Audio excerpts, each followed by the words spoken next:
লোকটার দিকে চেয়ে রীতিমতো হাসি পেল বুলেটের। পাটকাঠির মতো শরীর, কণ্ঠার হাড় ঠেলে বেরিয়ে আসছে, ভাটার মতো দুটো বড় বড় চোখ, আর মাথায় এক রাস ঝাঁকড়া চুল। গায়ের গেঞ্জিটা না থাকলে হয়তো বুকের পাঁজর গোনা যেত। আর সেই লোকটাই কিনা তাকে চ্যালেঞ্জ করে বসলো। ব্যাপারটা একটু ভেঙেই বলা যাক। পাক্কা 1 মাস 4 দিন পর আজ সন্ধেবেলা জিমে এসেছে বুলেট।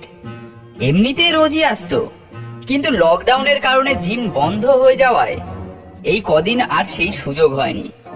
ব্যায়ামের অভাবে তার পেটানো শরীরে মরচে ধরতে শুরু করেছে।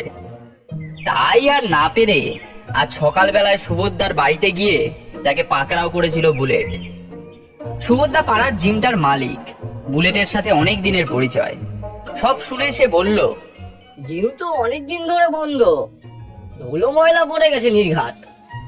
বুলেট তখন মরিয়া হয়ে বলেছিল, ও আমি ঝেড়ে মুছে নেবো, তুমি শুধু চাবিখানা দাও। সুবোধদা তখন বাধ্য হয়ে জিমের চাবিটা বুলেটের হাতে তুলে দিয়ে বলেছিল, অনেকদিন ধরে ফাঁকা পড়ে আছে, একটু সাবধানে যাস। লকডাউনে দুপুরে খাবার পর ঘুমানোর বদ অভ্যাস হয়েছে বুলেটের। তাই জিমে যেতে যেতে সন্ধে হয়ে গেল।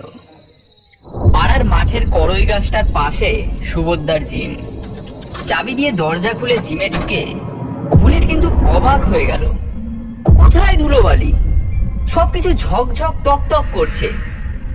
একটু খটকা লাগলেও বুলেট ভাবলো সুবোধদাই হয়তো দুপুরে লোক পাঠিয়ে সব পরিষ্কার করেছে। কাজে ব্যাপারটা নিয়ে আর বেশি না ভেবে নিজের কাজে লেগে পড়লো সে। অনেকদিন পর আজ জিমে এসেছে, কাজেই ব্যায়াম শুরুর আগে হালকা স্ট্রেচিং করে নেওয়া দরকার। তাই স্ট্রেচিং দিয়েই শুরু হলো।